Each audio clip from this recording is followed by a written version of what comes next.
আসসালামু আলাইকুম প্রিয় দর্শক, আপনাদের সকলকে আমন্ত্রণ জানাচ্ছি। জামাতের কেন্দ্রীয় কর্মপরিষদ সদস্য এবং চট্টগ্রাম 15 আসনের অর্থাৎ সাতকানিয়া লোহাগাড়া এই আসনের মনোনীত প্রার্থী জামাতের শাহজাহান চৌধুরী একটি বক্তব্য দিয়েছেন। সেই বক্তব্যটি ইতিমধ্যেই ভাইরাল হয়েছে। জামাত নেতারা এখন মুহা পেরেশান, মুহা ফাপড়ে পড়েছেন। কিভাবে এমন গোপন অভিলাষ, গোপন বক্তব্য ফাঁস হয়ে গেল? কে করলো এমন বেইমানি? কিন্তু বন্দুক থেকে গুলি তো আসলে ছুটে গেছে। জামাত এখন ভাবছে শাক দিয়ে মাছ ঢেকে এই কথাকে কিভাবে ষড়যন্ত্র বলে হালকা করা যায় বা অন্য কিছু বলে চালিয়ে দেওয়া যায়।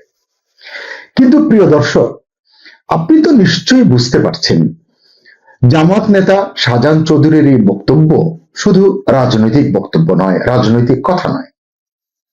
এটি এক কি বলবো, এটি এক ধরনের ক্ষমতা দখলের ব্লুপ্রিন্ট বলতে পারেন। কি বলেছেন শাহজাহান চৌধুরী?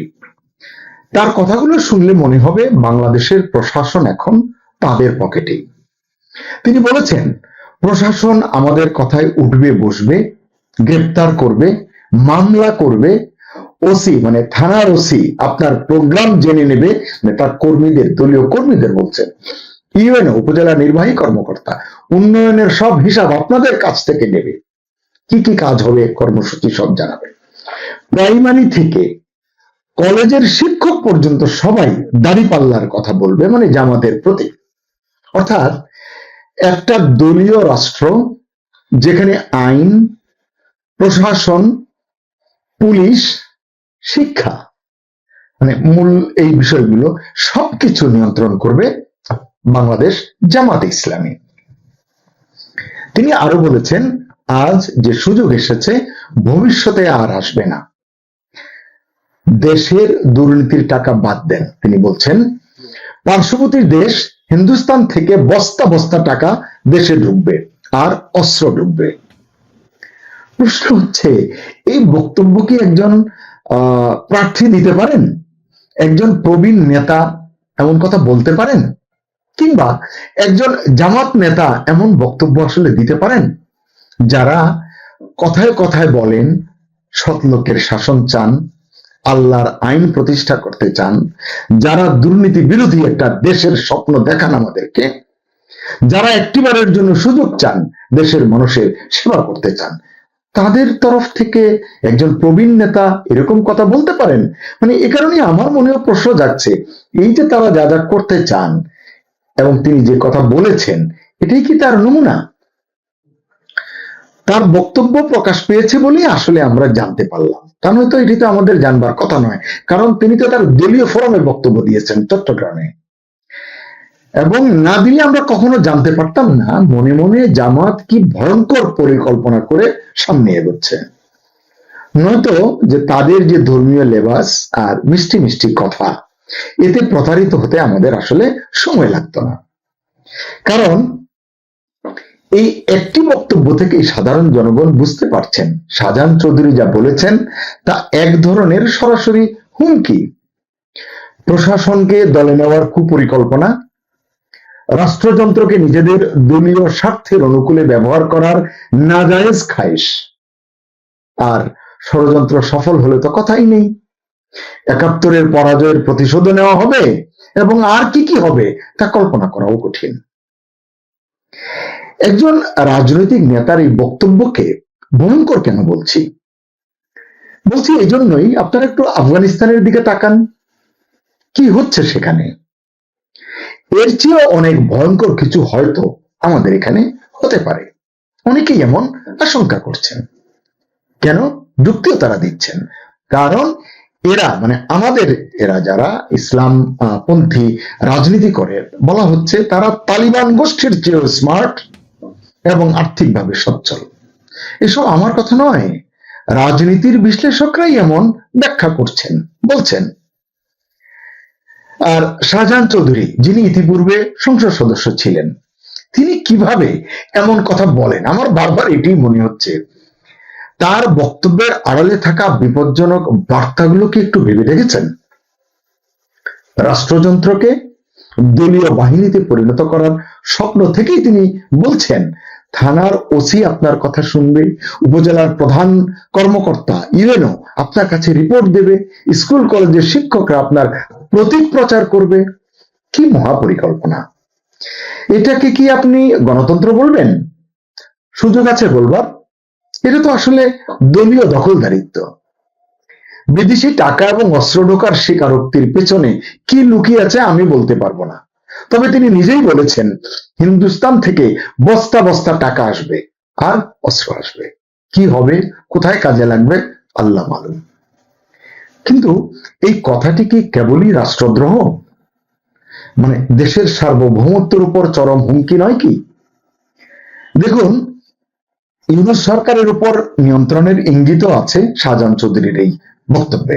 তিনি বলেছেন ইউনূস সরকারের কর্মসূচি জামাত নিয়ন্ত্রণ করে, অর্থাৎ সরকার তাদের কথাই চলে।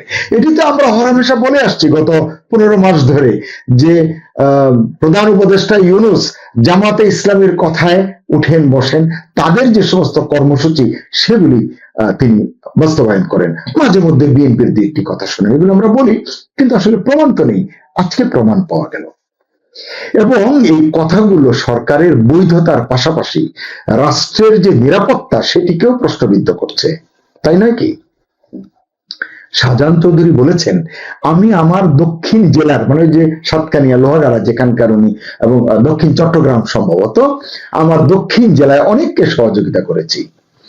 ক্যান্ডিডেট হিসেবে তখন আমার নামও ঘোষণা করা হয়নি, মানে তখন একজন সাধারণ রাজনৈতিক কর্মী বা নেতা, যখন তার নাম ঘোষণা করা হয়নি। তখন কি হয়েছে তিনি বলছেন উপদেষ্টার সঙ্গে সম্পর্ক ছিল, উপদেষ্টাদের সঙ্গে সম্পর্ক ছিল।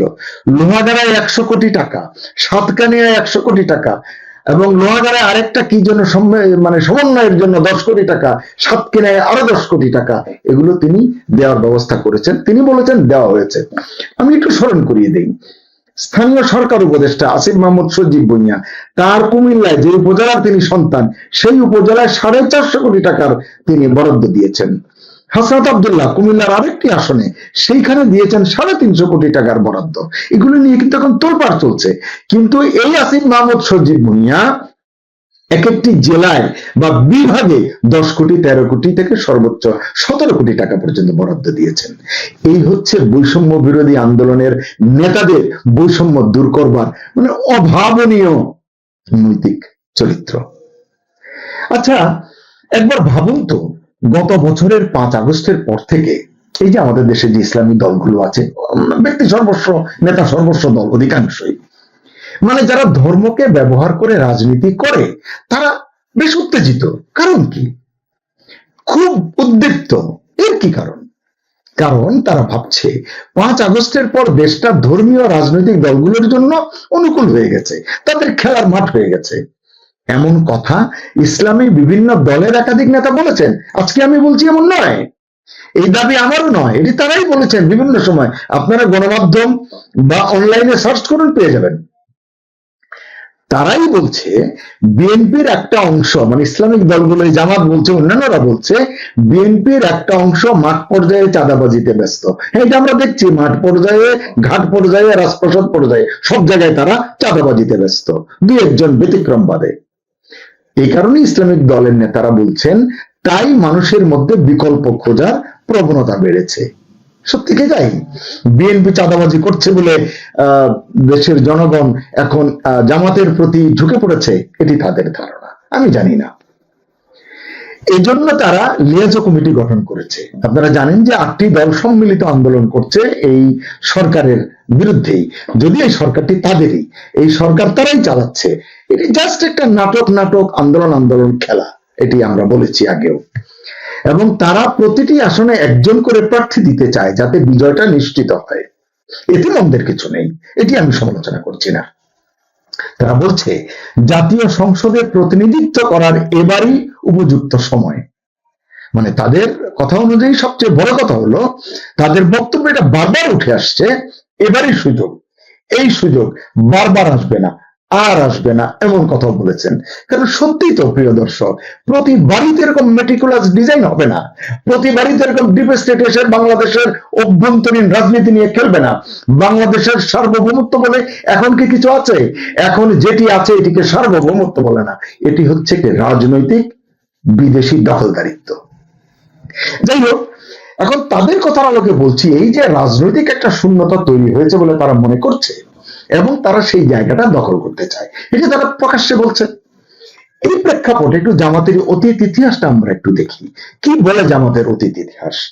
অবশ্য তারা ইদানিং বলছেন সব দলকে আপনারা সুযোগ দিয়েছেন, জনগণের উদ্দেশ্যে বলছেন, ক্যাম্পেইন আছে সোশ্যাল মিডিয়ায়, এবার আমাদেরকে একবার সুযোগ দিন, এবার জামাতকে একটু সুযোগ দিন, আমরা আপনাদেরকে এমন দেশ উপহার দেব যা কল্পনাও করতে পারবেন না। আসলে কল্পনা করতে চাই না, মানে এই কথাটা ঠিক কিনা এটা আমার কাছে আসলে বিশ্বাসযোগ্য মনে হয় না। কারণ শাহজাহান চৌধুরীর কথা শুনে অনেক কিছুই এখন ধারণা করতে পারছি, যেটি এই ভিডিও করবার আগে, এই সংবাদটি পড়বার আগেও আমি নিজেও এতটা মানে গভীর এবং এত গোপন এটি আমি নিজেও ভাবিনি। এই দলকে মানে জামাতকে বাংলাদেশের মানুষ 1971 সালে তো দেখেছেনই, দেখেননি আপনারা যারা প্রবীণ আছেন দেখেছেন, তরুণ যারা আছেন তারা বাবা মার কাছে জিজ্ঞেস করবেন, তারা দেখেছেন। তখন তো এই জামাতরাই বা তাদের যারা পছন্দ করতেন বা তাদেরকে যারা পছন্দ করতেন পাকিস্তানি বাহিনী, তারাই তো ক্ষমতায় ছিল। তারা তখন কি করেছে? মানুষ কি সেসব ভুলে গেছে? এই দলের মানে জামাতের প্রবীণ নেতারা 1971 সালে বাংলাদেশের বিরুদ্ধে ষড়যন্ত্র করেছে, বাংলাদেশের স্বাধীনতা চাইনি, তারা পাকিস্তানের পক্ষে ছিল, এগুলো তারা বলেন অকপটে। এটা ইতিহাসের সত্য, কে বললো আর বললো না তা দিয়ে কিছু যায় আসে না, আমি কি বললাম তাতে কিচ্ছু হবে না, এটা ইতিহাসেরই সত্য এবং আদালত কর্তৃক স্বীকৃত। এই দলের শীর্ষ নেতাদের অনেকে যুদ্ধাপরাধের দায়ে আদালত কর্তৃক স্বীকৃত এবং শাস্তিপ্রাপ্ত, এটিও আমরা জানি, আপনারা জানেন।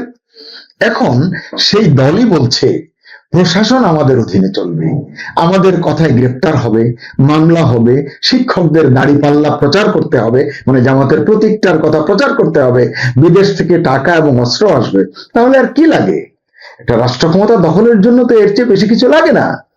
আর যেখানে রাষ্ট্রের ক্রিয়াশীল সকল গণতান্ত্রিক শক্তি, প্রগতিশীল শক্তি যেখানে সঠিকভাবে কার্যকর নয়, এটা হতেই পারে। কিন্তু প্রশ্ন, এটা কি সাধারণ রাজনীতি নাকি ইসলামী রাজনীতি? আচ্ছা, ইসলাম ধর্ম কি এসব কথা বলে? আমি একজন মডারেট মুসলিম, অত ধর্মকর্ম সম্পর্কে অত জ্ঞান না থাকলে আমি বুঝতে পারি যে কখনো না, ইসলাম কখনো এগুলোকে অনুমোদন দেয় না। এবং এই যে তাদের যত কথা, সব কথা এবং কাজের একটাই উদ্দেশ্য, বাংলাদেশ রাষ্ট্রকে নিয়ন্ত্রণের, এটা একটা ব্যাকডোর প্ল্যান মাত্র।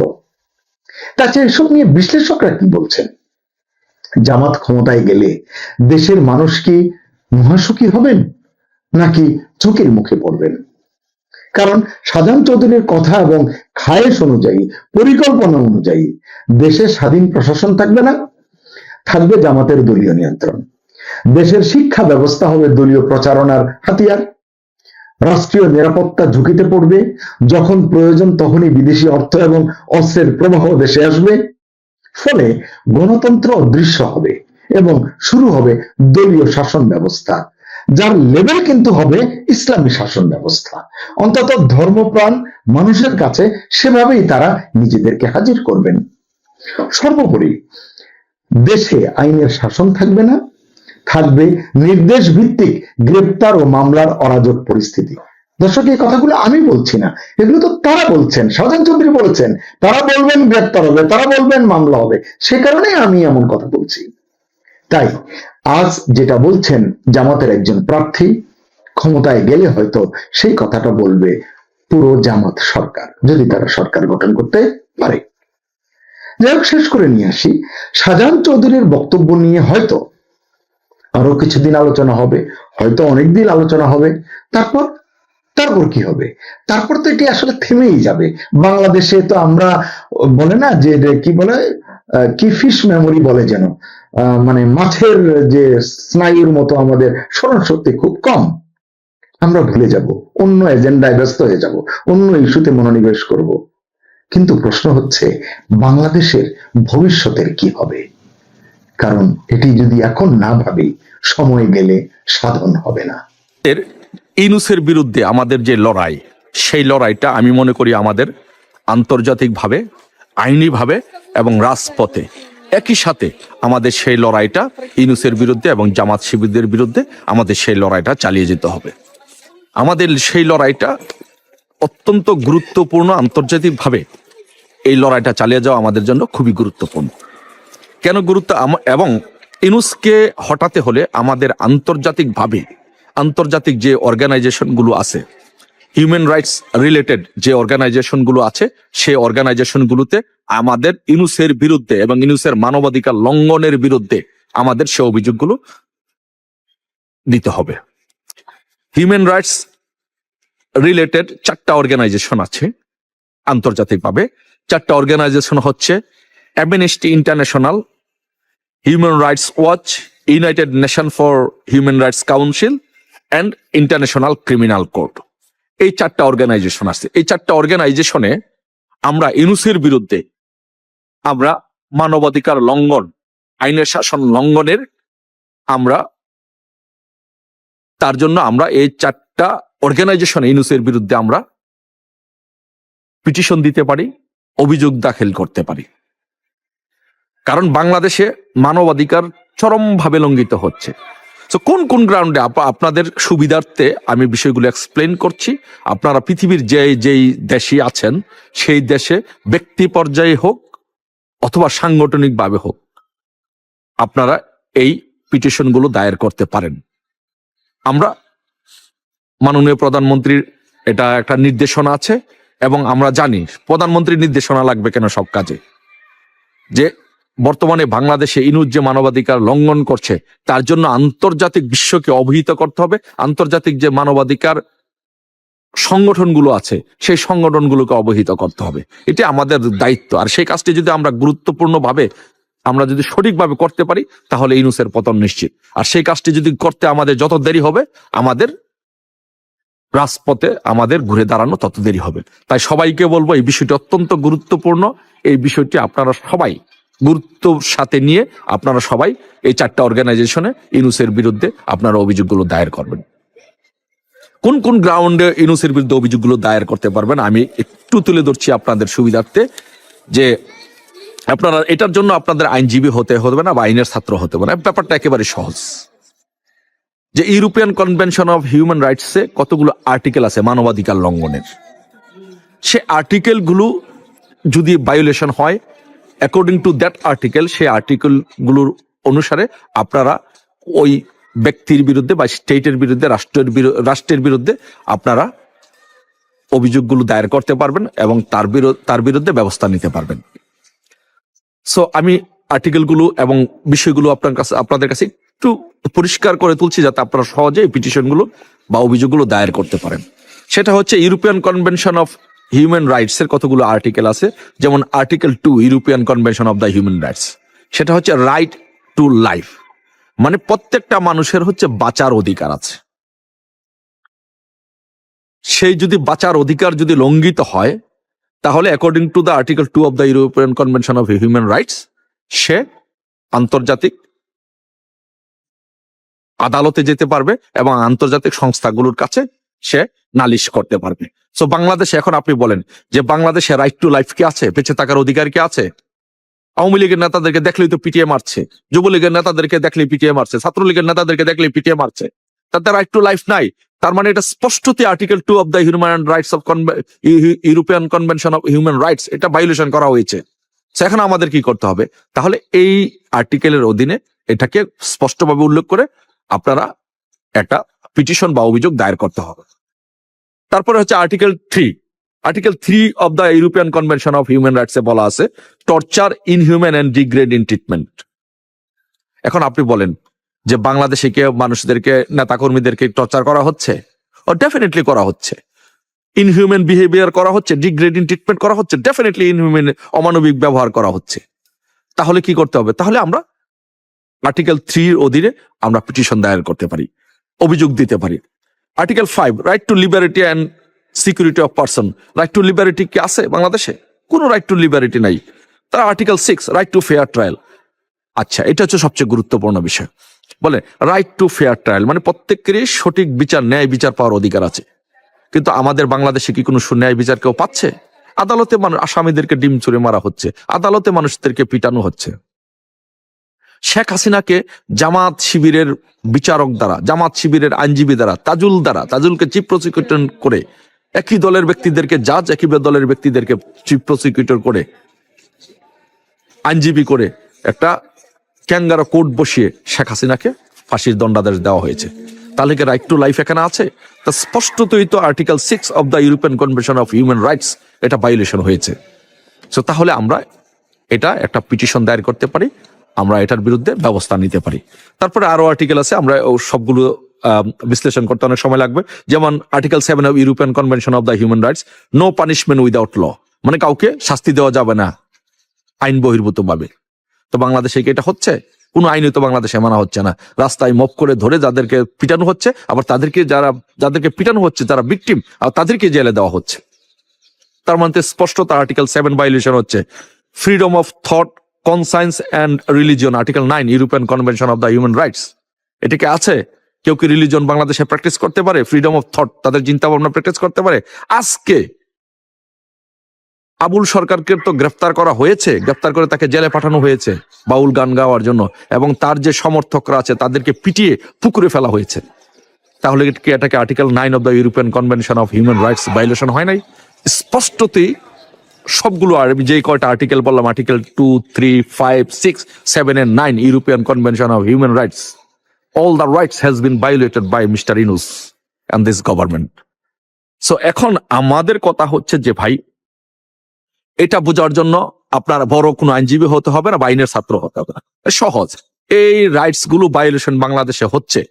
তো এখন আমরা কি করতে পারি, যারা আমরা প্রবাসে যারা বসবাস করি, বিভিন্ন দেশে যারা বসবাস করি, এমনকি বাংলাদেশে যারা বসবাস করি, আমরা কি করতে পারি? শোনেন, আমরা পিটিশন দায়ের করতে পারি, লিখিত অভিযোগ দায়ের করতে পারি। বাংলাদেশের মতো এত কমপ্লিকেটেড না বিষয়গুলো। ইউরোপিয়ান এবং আমেরিকার যে বিষয় মানবাধিকার সংস্থাগুলো, এগুলো হচ্ছে একেবারে সহজ। যে কেউ ব্যক্তি পর্যায়ে অথবা সাংগঠনিক ভাবে কোন অর্গানাইজেশনের অধীনে এই পিটিশন দায়ের করা যায়, এই অভিযোগগুলো দেওয়া যায়। ধরেন আপনার অর্গানাইজেশন গুলোর মধ্যে হচ্ছে amnesty international, human rights watch, United Nations human rights council. So for example আপনাকে যদি বলি, United nation human rights council, এখানে যদি আপনি একটা অভিযোগ দায়ের করতে চান ইউনূসের বিরুদ্ধে, বাংলাদেশে যে ইউনূস যে বাংলাদেশে মানবাধিকার লঙ্ঘন করছে, মানুষকে নির্বিচারে মানুষকে হত্যা করছে, জেলে দিচ্ছে, নির্যাতন করছে, এগুলো যদি আপনি দায়ের করতে চান, এক ভেরি সিম্পল, আপনি একটা ফর্ম ডাউনলোড করবেন, ওখানে গিয়ে তাদের ওয়েবসাইটে গিয়ে একটা ফর্ম ডাউনলোড করবেন। সেই ফর্মের মধ্যে সম্পূর্ণ নির্দেশনা দেওয়া আছে, আপনি কিভাবে কি লিখবেন, একদম পয়েন্ট আকারে উল্লেখ আছে, ওরা উল্লেখই করে দিয়েছে। আপনি শুধু নিচে লিখে, এটা ব্যক্তির নামে হলে ব্যক্তির নামে, অর্গানাইজেশনের নামে হলে অর্গানাইজেশনের নামে, আপনারা এটা দিয়ে একটা ইমেল করে সাবমিট করে দিতে পারবেন। এটা একটা ওয়ে। আর দ্বিতীয় হচ্ছে, আপনি যদি চান ইন পার্সন অ্যাপয়েন্টমেন্ট নিয়ে আসবেন, এই যে এই বিল্ডিং, এখানে এসে আপনি অ্যাপয়েন্টমেন্ট নিয়ে আপনি সাবমিট করতে পারেন, হ্যান্ড ওভার করতে পারেন, যদি তারা অ্যালাউ করে। সো আপনি এই কাজগুলো আমাদের করতে হবে। এগুলো একেবারে সহজ, কঠিন কোনো কাজ নাই। আমি বলবো বাংলাদেশের মুক্তিযুদ্ধের পক্ষের যত অর্গানাইজেশন আছে এবং আমাদের আওয়ামী লীগ এবং সহযোগী যতগুলো সংগঠন আছে, সবাইকে বলবো প্রত্যেকে এই কাজটি করার জন্য। এটা নেত্রী নির্দেশনা, নেত্রী সবকিছু খুলে বলা যায় না, আমাদের সাথে কথা বলেছেন, আমাদেরকে নির্দেশনা দিয়েছেন। সো আপনাদেরকে প্রতি নেত্রী নির্দেশনা পৌঁছে দিচ্ছি, সবাই এই কাজটা করবেন। এবং আরেকটা কথা বলি, যে কেউ যদি মামলা করতে চান, ইন্টারন্যাশনাল ক্রিমিনাল কোর্টে যদি মামলা করতে চান, সেটা হচ্ছে নেদারল্যান্ডে ICC-তে, তাহলে আপনার আইনজীবী লাগবে। আপনারা যদি কেউ আইনজীবী নিয়োগ করতে চান, এই 4টা অর্গানাইজেশন আছে, এই 4টা অর্গানাইজেশনে যদি কেউ কোনো কিছু করতে চান, অভিযোগ দায়ের করতে চান, পিটিশন দিতে চান, অথবা যদি মামলা করতে চান, তাহলে আপনাদের যে লজিস্টিক সাপোর্ট লাগবে, যে হেল্প লাগবে, আমরা দায়িত্ব নিচ্ছি আপনাদেরকে। শেখ হাসিনা সংগ্রাম পরিষদ দায়িত্ব নিচ্ছি আপনাদেরকে সহযোগিতা করব। কি হেল্প লাগবে আপনাদেরকে বলেন, কি করতে হবে আপনাদেরকে বলেন, আপনারা বলেন, আমরা আপনাদের পাশে দাঁড়াবো। যত বেশি পিটিশন, যত বেশি অভিযোগ, যত বেশি মামলা হবে, তত বেশি এগুলো প্রমাণিত হবে, এভিডেন্স কালেক্ট হবে, এবং যে মানবাধিকার সংস্থাগুলো আছে এবং ইন্টারন্যাশনাল ক্রিমিনাল কোর্ট আছে, তারা এগুলো সম্পর্কে অবহিত হবে এবং ইউনূসের বিরুদ্ধে তত তাড়াতাড়ি দ্রুত ব্যবস্থা নেবে, তত তাড়াতাড়ি বাংলাদেশে গণতন্ত্র ফেরত আসবে, তত তাড়াতাড়ি বাংলাদেশে প্রধানমন্ত্রী শেখ হাসিনা যেতে পারবে। তাই আমি সবাইকে বলবো, সবার জায়গা থেকে আসুন, সকলে ঐক্যবদ্ধভাবে সবার জায়গা থেকে মনোযোগ দিয়ে, মন থেকে, দিল থেকে শেখ হাসিনার জন্য কাজ করতে হবে, দিল থেকে দলের জন্য কাজ করতে হবে। তাহলে ইনশাল্লাহ এটা সম্ভব, কঠিন কোনো কাজ নাই। আসুন সকলে মিলে আমরা এই কাজগুলো করি। আমরা ইন্টারন্যাশনাল যে 4টা অর্গানাইজেশন আছে, amnesty international, human rights watch, United nation human rights council and international criminal court, এই 4টা অর্গানাইজেশনে আমরা কমপ্লেন গুলো দেই, পিটিশন দেই, এবং সাথে সাথে যেই আন্তর্জাতিক নিউজ সংস্থাগুলো আছে, BBC, Al Jazeera, Reuters, Sky, সবগুলোতে আমরা বিভিন্ন তথ্যচিত্র প্রমাণ পাঠাই যে বাংলাদেশে কিভাবে মানুষদেরকে হত্যা করা হচ্ছে, ধর্ষণ করা হচ্ছে, খুন করা হচ্ছে, মানুষের বাক স্বাধীনতা কেড়ে নেওয়া হয়েছে এবং মানুষের রাজনৈতিক অধিকার কেড়ে নেওয়া হয়েছে। এগুলো আমরা যেন সকলে মিলে এই কাজগুলো যেন করি। সবাই ভালো থাকবেন, সবাইকে ধন্যবাদ জানাচ্ছি। জয় বাংলা, জয় বঙ্গবন্ধু।